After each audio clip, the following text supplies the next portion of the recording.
चाय बेचने वाला पूरा भारत बेच रहा है, इसी काम में हासिल इन्हें महारत बेच रहा है। रेल बेच दिया, तेल बेच दिया, बिका हवाई अड्डा और सब कुछ बिकता देख के खुश है अपने जेपी नड्डा।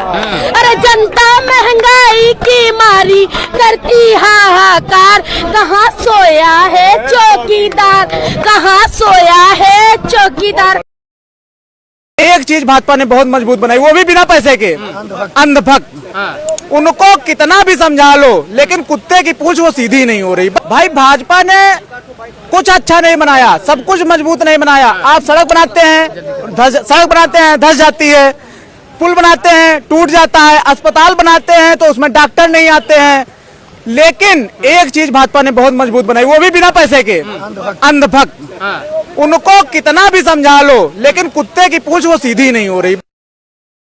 योगी जी हैं इसीलिए गाय असुरक्षित है। आज सारी गाय माताओं का हाय बीजेपी वालों को लग गया है। बीजेपी वालों का चेहरा सामने आ चुका है कि इनको गाय से मतलब नहीं है, इनको हिंदू से मतलब नहीं है, इनको सनातन से मतलब नहीं है, सिर्फ इनको अपने वर्चस्व से, अपने बेटा बेटी से मतलब है, अपने और लूटने से मतलब है, अडानी अंबानी से मतलब है।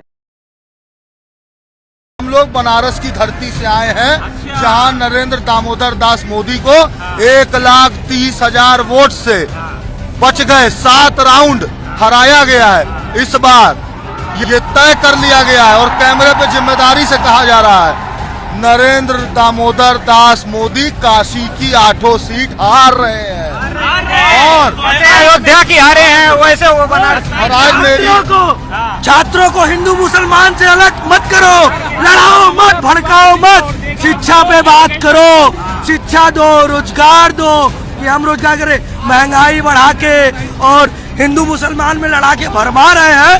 छात्र भड़कने वाले नहीं हैं, छात्र अवेयर हो चुके हैं। 2029 में नरेंद्र दामोदर दास मोदी बनारस से भागकर गुजरात चले जाएंगे। और आप मेरे से आज लिखवा लो, वह सीट, इस बनारस की सीट से चुनाव नहीं लड़ेंगे। बच्चों को लाठी से मारा पीटेंगे, आप खुश है इससे क्या? नहीं, इसमें अगर ऐसा कुछ हुआ है तो फिर कहते हैं जंगल से आप आए बुरा लग जाएगा आपको, फिर कहते हैं जंगल से बुरा लग जाएगा आपको। मतलब पूरा उसका दुख है। मैं भी छात्र हूँ। बहन बेटियों के कपड़े फाड़े जा रहे हैं, ये तुम्हारी सरकार में हो रहा है। केंद्र में सरकार किसकी है, राज्य में सरकार किसकी है? आप गुंडे हो। राहुल गांधी से योग्य कोई व्यक्ति नहीं है। जिसको शंका हो उनके योग्यता पर मैं पूरे हिंदुस्तान को दाद देता हूं। जिस दल के पास अगर राहुल गांधी से ज्यादा योग्य अगर नेता हो तो हमारा जो शेर राहुल गांधी है डिबेट करने को तैयार है और ये डिबेट प्रमाणित करेगा कि राहुल गांधी नेहरू का पोता है, इंदिरा गांधी का ये है, खून है। और समय बता देगा कि भारत का प्रधानमंत्री अगर नेहरू के बाद अगर कोई तब में निकला है तब करके उस व्यक्ति का नाम राहुल गांधी है। राहुल गांधी नया भारत का निर्माण। सरकार के बस की नहीं है और पूरा मुझे लगता है कोई नया आंदोलन होगा तो इनको मार मार के भगाएंगे देश के युवा, पूरा देश मानने के मूड में। क्योंकि इन्होंने क्या है जो पारदर्शिता थी चुनावों की वो खत्म कर रखी है। ईमानदारी से चुनाव नहीं हो रहे हैं, वो कहीं ना कहीं घपलेबाजी हो रहे मशीन के माध्यम से। और जो चुनाव आयोग का अध्यक्ष है ज्ञानेश कुमार गुप्ता, इसके खिलाफ भी आंदोलन होना चाहिए। और ये पूरा देश जो है ना झुलसा हुआ है, अंदर कहीं ना कहीं भरा बैठा है और मुझे लगता है एक बड़ा आंदोलन होगा। वैसी साहब कर रहे, राम मंदिर के चोरों को बचाने के लिए जौहर यूनिवर्सिटी और तमाम मस्जिदों को तोड़ा जा रहा है। बिल्कुल सच्चाई है, इसमें कोई दो राय नहीं।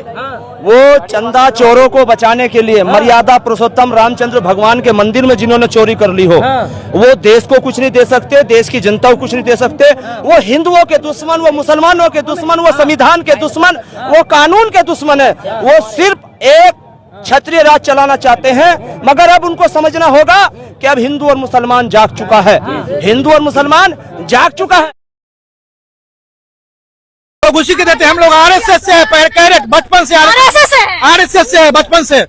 अब बीजेपी के अलावा किसी को वोट नहीं दिया और वही लोग भस्मासुर बने हुए हैं। जो शंकर जी के साथ हुआ है वो मेरे साथ करने जा रहे हैं कि इन्हीं को भस्म कर दो। बताइए आरएसएस वाले के साथ कैसे किया जा रहा है?